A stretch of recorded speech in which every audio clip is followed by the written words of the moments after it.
9.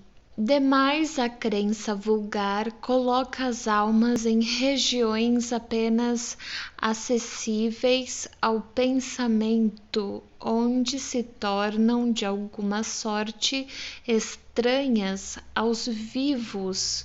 A própria Igreja põe entre umas e outras uma barreira insuperável, declarando rotas todas as relações e impossível qualquer comunicação. Se as almas estão no inferno, perdida é toda a esperança de as rever, a menos que lá se vá ter também. Se então entre os eleitos vivem completamente absortas em contemplativa beatitude, tudo isso interpõe entre mortos e vivos uma distância tal que faz supor eterna a separação, e é por isso que muitos preferem ter junto de si, embora sofrendo, os entes caros, antes que vê-los partir, ainda mesmo que para o céu. E a alma que estiver no céu será realmente feliz vendo, por exemplo, arder eternamente seu filho, seu pai, sua mãe ou seus amigos? Por que os espíritas não temem a morte? 10. A doutrina espírita transforma completamente a perspectiva do futuro. A vida futura deixa de ser uma hipótese para ser realidade. O estado das almas depois da morte não é mais um sistema, porém o resultado da observação. Ergueu-se o véu, o mundo espiritual aparece-nos na plenitude de sua realidade prática. Não foram os homens que o descobriram pelo esforço de uma concepção engenhosa, são os próprios habitantes desse mundo que nos vêm descrever a situação. Aí os vemos em todos os graus da escala espiritual, em todas as rases da felicidade e da desgraça, assistindo, enfim, a todas as peripécias da vida de além-túmulo. Eis aí o porquê os espíritas encaram a morte calmamente e se revestem da serenidade nos seus últimos momentos sobre a terra. Já não é só a esperança, mas a certeza que os conforta. Sabem que a vida futura é a continuação da vida terrena em melhores condições e aguardam-na com a mesma confiança com que aguardariam o despontar do sol após uma noite de tempestade. Os motivos dessa confiança decorrem, outro sim, dos fatos testemunhados e da concordância desses fatos com a lógica, com a justiça e bondade de Deus, correspondendo às íntimas aspirações da humanidade. Para os espíritas, a alma não é uma abstração. Ela tem um corpo etéreo que a define ao pensamento, o que muito é para fixar as ideias sobre a sua individualidade, aptidões e percepções. A lembrança dos que nos são caros repousa sobre alguma coisa de real. Não se nos apresentam mais como chamas fugitivas que nada falam ao pensamento, porém sob uma forma concreta que antes nos mostra como seres viventes. Além disso, em vez de perdidos nas profundezas do espaço, estão ao redor de nós. O mundo corporal e o mundo espiritual identificam-se em perpétuas relações, assistindo-se mutuamente. Não mais permissível sendo a dúvida sobre o futuro, desaparece o temor da morte, encara-se a sua aproximação a sangue frio, como quem aguarda a libertação pela porta da vida e não do nada. Capítulo 3. O céu. 1. Em geral, a palavra céu designa o espaço indefinido que circunda a Terra e, mais particularmente, a parte que está acima do nosso horizonte. Vem do latim coelum, formada do grego koios, côncavo, porque o céu parece uma imensa concavidade. Os antigos acreditavam na existência de muitos céus superpostos de maneira sólida e transparente, formando esferas concêntricas e tendo a Terra por centro. Girando essas esferas em torno da Terra, arrastavam consigo os astros que se achavam em seu circuito. Essa ideia provinha da deficiência de conhecimentos astronômicos. Foi a de todas as teogonias que fizeram dos céus assim escalados os diversos degraus da bem-aventurança. O último deles era abrigo da suprema felicidade. Segundo a opinião mais comum, havia 7 céus, e daí a expressão, travessão, estar no 7º céu, travessão, para exprimir perfeita felicidade. Os muçulmanos admitem 9 céus, em cada um dos quais se aumenta a felicidade dos crentes. O astrônomo Ptolomeu, e aqui tem uma nota de rodapé para Ptolomeu.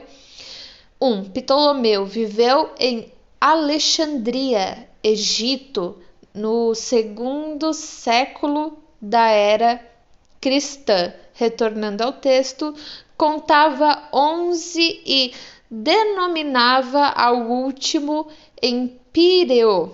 Há uma nota de rodapé para a palavra Empíreo, do grego pur ou pir, fogo. Retornando ao texto, por causa da luz brilhante que nele reina. É este, ainda hoje, o nome poético dado ao lugar da glória eterna. A teologia cristã reconhece 3 céus. O primeiro é o da região do ar e das nuvens. O segundo, o espaço em que giram os astros. E o terceiro, para além deste, é a morada do Altíssimo, a habitação dos que o contemplam face a face. É conforme a esta crença que se diz que São Paulo foi alçado ao 3º céu. 2. As diferentes doutrinas relativamente ao paraíso repousam todas no duplo erro de considerar a Terra centro do universo e limitada à região dos astros. É além desse limite imaginário que todas têm colocado a residência afortunada e a morada do Todo-Poderoso.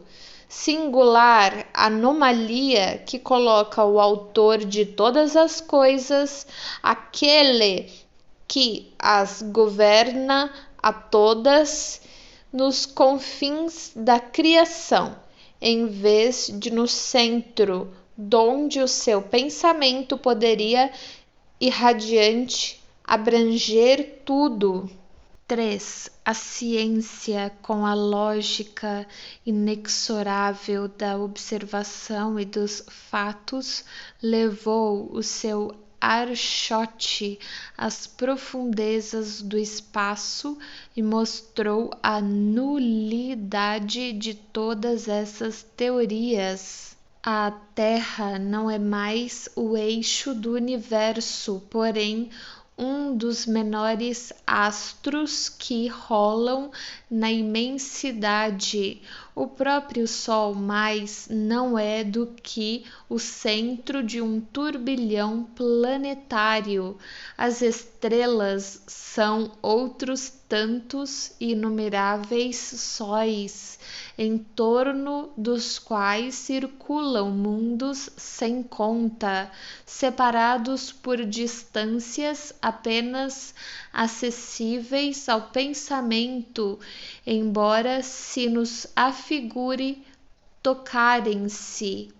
Nesse conjunto grandioso, regido por leis eternas, travessão, reveladoras da sabedoria e onipotência do Criador, travessão, a Terra não é mais do que um ponto imperceptível e um dos planetas menos favorecidos quanto à habitabilidade. E assim sendo, é lícito perguntar por que Deus faria da Terra a única sede da vida e nela degredaria as suas criaturas prediletas. Mas, ao contrário, tudo anuncia a vida por toda a parte, e a humanidade é infinita como o universo, revelando-nos a ciência mundos semelhantes ao nosso. Deus não podia tê-los criado sem intuito, antes deve tê-los povoado de seres capazes de os governar. 4. As ideias do homem estão na razão do que ele sabe, como todas as descobertas importantes. A da constituição dos mundos deveria imprimir-lhes outro curso, sob a influência desses conhecimentos novos. As crenças se modificaram, o céu foi deslocado e a região estelar, sendo ilimitada, não mais lhe pôde servir. Onde está ele, pois? E ante esta questão emudecem todas as religiões. O Espiritismo vem resolvê-las, demonstrando o verdadeiro destino do homem, tomando-se por base a natureza deste último e os atributos divinos. Chega-se a uma conclusão.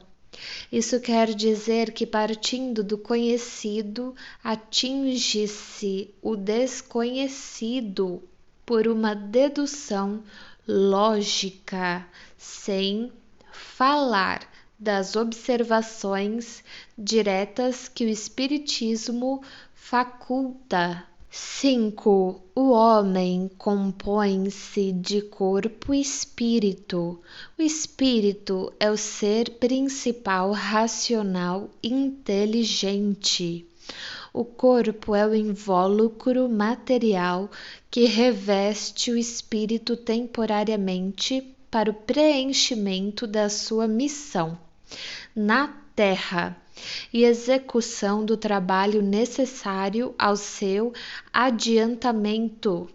O corpo usado destrói-se e o espírito sobrevive à sua destruição. Privado do espírito, o corpo é apenas matéria inerte. Qual instrumento privado da mola real de função? Sem o corpo, o espírito é tudo, a vida, a inteligência. Em deixando o corpo, torna ao mundo espiritual, onde paira para depois reencarnar. Existem, portanto, dois mundos: o corporal, composto de espíritos encarnados, e o espiritual, formado dos espíritos desencarnados. Os seres do mundo corporal, devido mesmo à materialidade do seu envoltório, estão ligados à Terra ou a qualquer globo. O mundo espiritual ostenta-se por toda parte, em redor de nós, como no espaço, sem limite algum designado, em razão mesmo da natureza fluídica do seu envoltório. Os seres que o compõem, em lugar de se locomoverem penosamente sobre o solo, transpõem as distâncias com a rapidez do pensamento. A morte do corpo não é mais que a ruptura dos laços que os retinham cativos. 6. Os espíritos são criados simples e ignorantes, mas dotados de aptidões para tudo conhecerem e para progredirem em virtude de seu livre arbítrio. Pelo progresso, adquirem novos conhecimentos, novas faculdades, novas percepções e, conseguintemente, novos gozos desconhecidos dos espíritos inferiores. Eles veem, ouvem, sentem e compreendem o que os espíritos atrasados não podem ver, sentir, ouvir ou compreender. A felicidade está na razão direta do progresso realizado, de sorte que, de dois espíritos, um pode não ser tão feliz quanto outro, unicamente por não possuir o mesmo adiantamento intelectual e moral, sem que por isso precisem estar cada qual em lugar distinto. Ainda que juntos, pode um estar em trevas, enquanto que tudo resplandece para o outro. Tal como um cego e um vidente que se dão as mãos, este percebe a luz da qual aquele não recebe a mínima impressão. Sendo a felicidade dos espíritos inerente às suas qualidades, aurem-na eles em toda parte em que se encontram, sela a superfície da terra no meio dos encarnados ou no espaço. Uma comparação vulgar fará compreender melhor esta situação. Se encontrarem em um concerto, 2 homens, um bom músico de ouvido educado e outro desconhecedor da música, de sentido auditivo pouco delicado.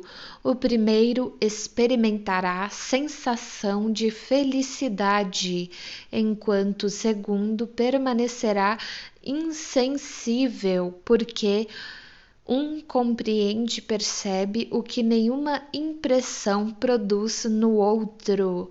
Assim sucede quanto a todos os gozos dos espíritos que estão na razão da sua sensibilidade. O mundo espiritual tem esplendores por toda parte, harmonias e sensações que os espíritos inferiores, submetidos à influência da matéria, não entrevêem sequer e que somente são acessíveis aos espíritos purificados. 7. O progresso nos espíritos é o fruto do próprio trabalho, mas, como são livres, trabalham no seu adiantamento com maior ou menor atividade, com mais ou menos negligência, segundo sua vontade, acelerando ou retardando o progresso e, por conseguinte, a própria felicidade. Enquanto uns avançam rapidamente, entorpecem-se outros quais poltrões nas fileiras inferiores. São eles, pois, os próprios autores da sua situação, feliz ou desgraçada, conforme essa frase do Cristo, travessão, a cada um segundo as suas obras. Todo espírito que se atrasa não pode queixar-se senão de si mesmo, assim como o que se adianta tem o mérito exclusivo do seu esforço, dando por isso maior apreço à felicidade conquistada. A suprema felicidade só é compartilhada pelos espíritos perfeitos, ou, por outra, pelos puros espíritos, que não a conseguem senão depois de haverem progredido em inteligência e moralidade. O progresso intelectual e o progresso moral raramente marcham juntos, mas o que o espírito não consegue em dado tempo, alcança em outro, de modo que os dois progressos acabam por atingir o mesmo nível. Eis porque se vêem muitas vezes homens inteligentes e instruídos pouco adiantados moralmente e vice-versa. 8. A encarnação é necessária ao duplo progresso moral e intelectual do espírito, ao progresso intelectual pela atividade obrigatória do trabalho, ao progresso moral pela necessidade recíproca dos homens entre si. A vida social é a pedra de toque das boas ou más qualidades. A bondade, a maldade, a doçura, a violência, a benevolência, a caridade, o egoísmo, a avareza, o orgulho, a humildade, a sinceridade, a franqueza, a lealdade, a má-fé, a hipocrisia, em uma palavra, tudo o que constitui o homem de bem ou o perverso tem por móvel, por alvo e por estímulo as relações do homem com seus semelhantes. Para o homem que vivesse insulado não haveria vícios nem virtudes, preservando-se do mal pelo insulamento. O bem de si mesmo se anularia. 9. Uma só existência corporal é manifestadamente insuficiente para o espírito adquirir todo o bem que lhe falta e eliminar o mal que lhe sobra. Como poderia o selvagem, por exemplo, em uma só encarnação, nivelar-se moral e intelectualmente ao mais adiantado europeu? É materialmente impossível. Deve ele, pois, ficar eternamente na ignorância e barbárie, privado dos gozos que só o desenvolvimento das faculdades pode proporcionar-lhe? O simples bom senso repele tal suposição, que seria não somente a negação da justiça e bondade divinas, mas das próprias leis evolutivas e progressivas da natureza. Mas Deus, que é soberanamente justo e bom, concede aos espíritos tantas encarnações quantas as necessárias para atingir seu objetivo, a perfeição. Para cada nova existência de permeio à matéria, entra o espírito com o cadebal adquirido nas anteriores, em aptidões, conhecimentos intuitivos, inteligência e moralidade. Cada existência é, assim, um passo avante no caminho do progresso. A encarnação é inerente à inferioridade dos espíritos, deixando de ser necessária desde que estes, transpondo-lhe os limites, ficam aptos para progredir no estado espiritual ou nas existências corporais de mundos superiores, que nada têm da materialidade terrestre. Da parte destes, a encarnação é voluntária, tendo por fim exercer sobre os encarnados uma ação mais direta e tendente ao cumprimento da missão que lhes compete junto dos mesmos. Desse modo, aceitam abnegadamente as vicissitudes e sofrimentos da encarnação. 10. No intervalo das existências corporais, o espírito torna a entrar no mundo espiritual, onde é feliz ou desgraçado segundo o bem ou mal que fez. Uma vez que o estado espiritual é o estado definitivo do espírito e o corpo espiritual não morre, deve ser esse também o seu estado normal.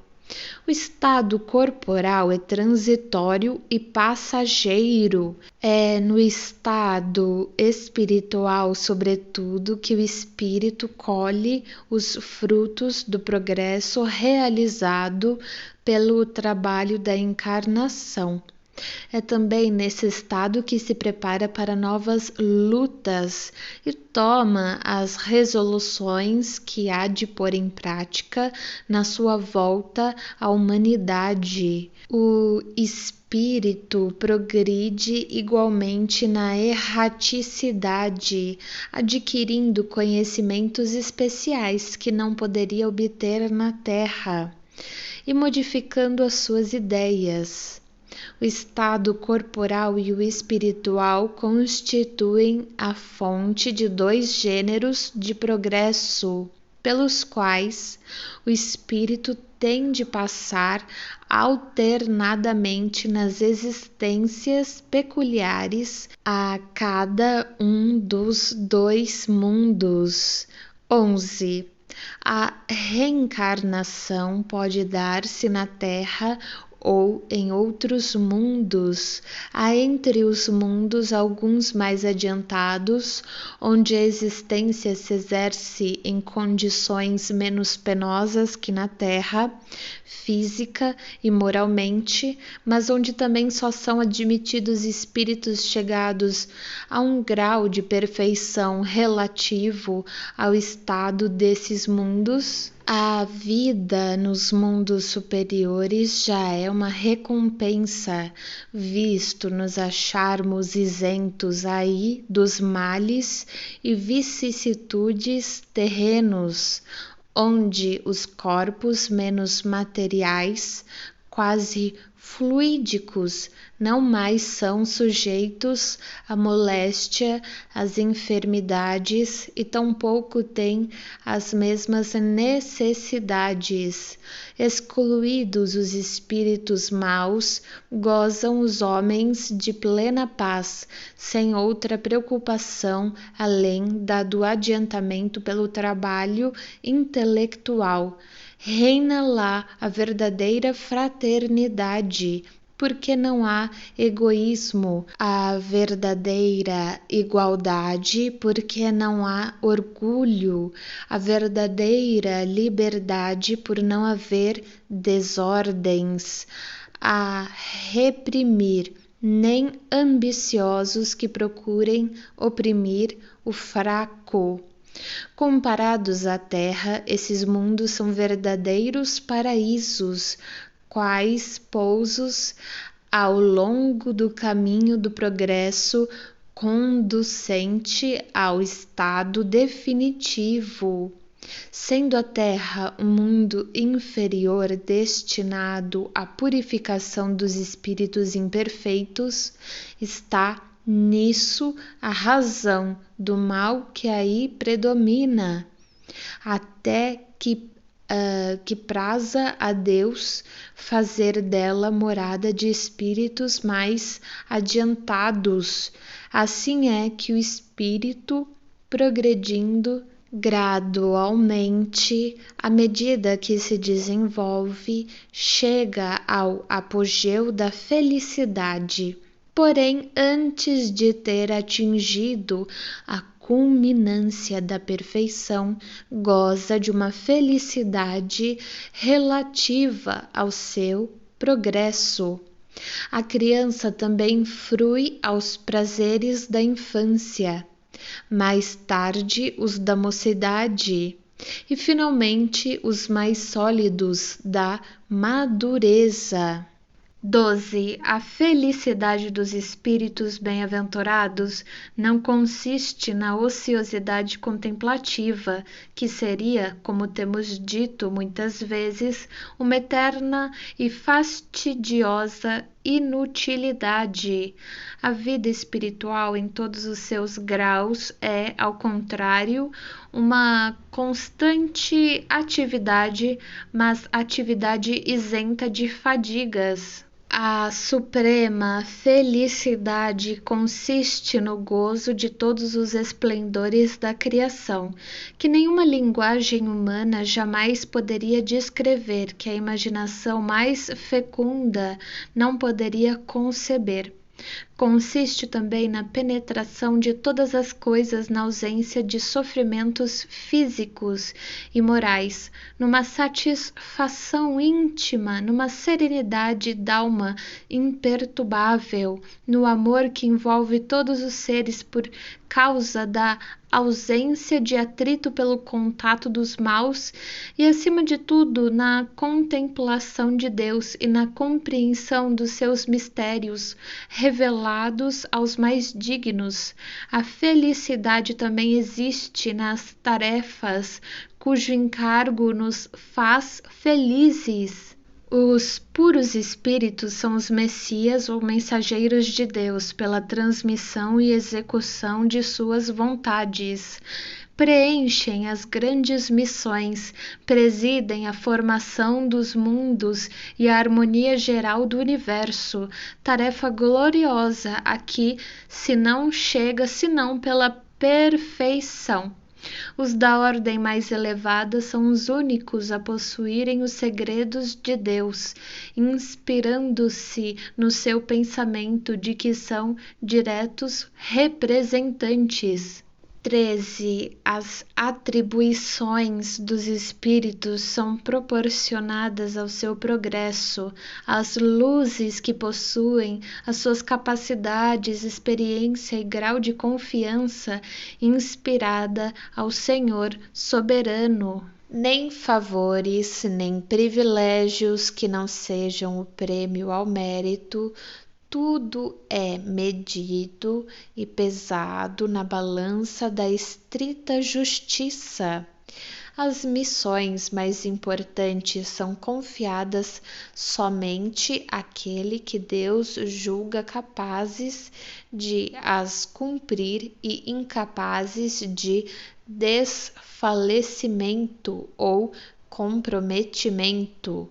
E, enquanto que os mais dignos compõem o Supremo Conselho sob as vistas de Deus, a chefes superiores é cometida a direção de turbilhões planetários e a outros conferidas a de mundos especiais.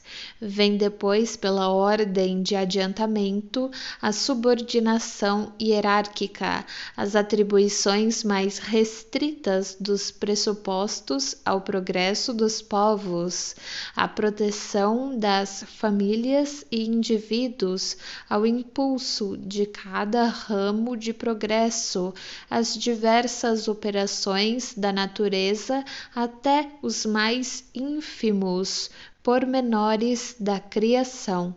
Neste vasto e harmônico conjunto há ocupações para todas as capacidades, aptidões e esforços, ocupações aceitas com júbilo, solicitadas com ardor, por serem um meio de adiantamento para os espíritos que ao progresso aspiram.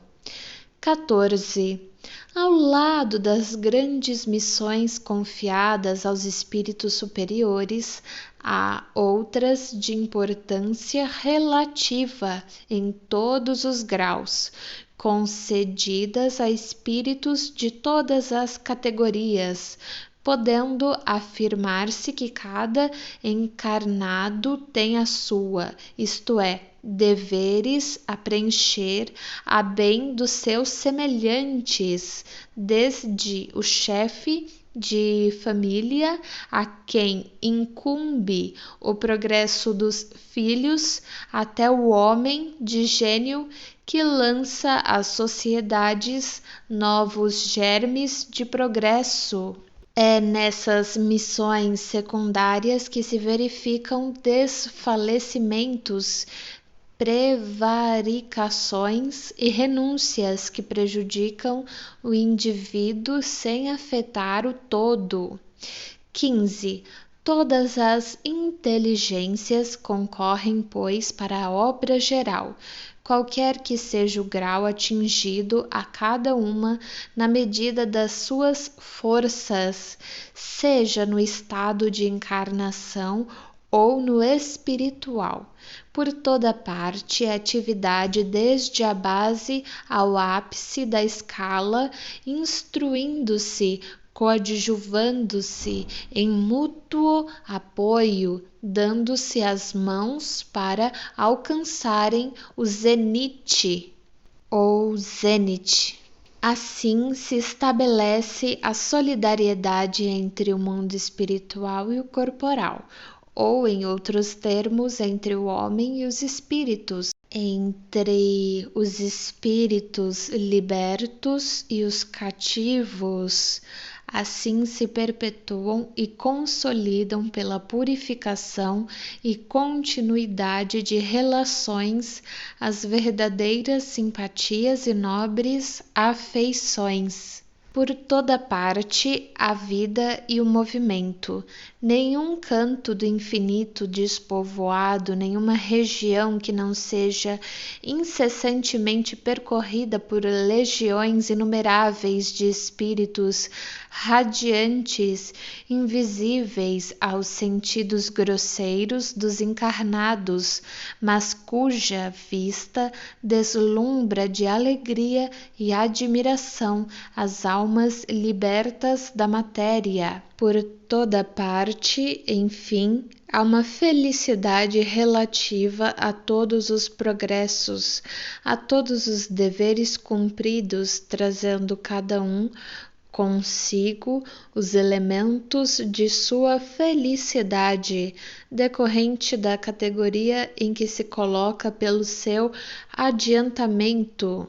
Das qualidades do indivíduo depende-lhe a felicidade, e não do estado material do meio em que se encontra, podendo a felicidade, portanto, existir em qualquer parte onde haja espíritos capazes de a gozar.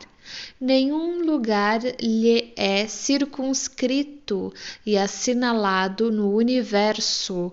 Onde quer que se encontrem os espíritos, podem contemplar a majestade divina, porque Deus está em toda parte. 16. Entretanto, a felicidade não é pessoal. Se a possuíssemos somente em nós mesmos, sem poder reparti-la com outrem, ela seria tristemente egoísta. Também a encontramos na comunhão de ideias que une os seres simpáticos, os espíritos felizes, atraindo-se pela similitude de gestos e sentimentos, formam vastos agrupamentos ou famílias homogêneas, no selo das quais cada individualidade irradia as qualidades próprias e satura-se dos eflúvios serenos e benéficos emanados do conjunto. Os membros deste ora se dispersam para se darem a sua missão, ora se reúnem em dado ponto do espaço a fim de se prestarem contas do trabalho realizado, ora se congregam em torno de um espírito mais elevado para receberem instruções e conselhos. 17. Posto que os espíritos estejam por toda parte, os mundos são, de preferência, os seus centros de atração, em virtude da analogia existente entre eles e os que os habitam. Em torno dos mundos adiantados abundam espíritos superiores, como em torno dos atrasados populam espíritos inferiores. Cada globo tem, de alguma sorte, sua população própria de espíritos encarnados e desencarnados, alimentada em sua maioria pela encarnação e desencarnação dos mesmos. Esta população é mais estável nos mundos inferiores pelo apego deles à matéria e mais flutuante nos superiores. Destes últimos, porém, verdadeiros focos de luz e felicidade, espíritos se destacam para mundos inferiores a fim de neles semearem os germes do progresso, levar-lhes consolação e esperança, levantar os ânimos abatidos pelas provações da vida. Por vezes também se encarnam para cumprir com mais eficácia a sua missão. 18. Nessa imensidade ilimitada, onde está o céu? em toda parte, nenhum contorno lhe traça limites. Os mundos adiantados são as últimas estações do seu caminho, que as virtudes franqueiam e os vícios interditam. Ante este quadro grandioso que povoa o universo, que dá a todas as coisas da criação um fim e uma razão de ser, quanto é pequena e mesquinha a doutrina que circunscreve a humanidade a um ponto imperceptível do espaço que nola mostra começando em dado instante para acabar igualmente com o mundo que a contém, não abrangendo mais que 1 minuto da eternidade. Como é triste, fria, glacial essa doutrina quando nos mostra o resto do universo durante e depois da humanidade terrestre, sem vida nem movimento, qual vastíssimo deserto imerso em profundo silêncio. Como é desesperadora a perspectiva dos eleitos votados à contemplação perpétua, enquanto a maioria das criaturas padece tormentos sem fim. Como lacera os corações sensíveis a ideia dessa barreira entre mortos e vivos. As almas ditosas dizem, só pensam na sua felicidade, como as desgraçadas nas suas dores. Admira que o egoísmo reine sobre a terra quando nolo mostram no céu?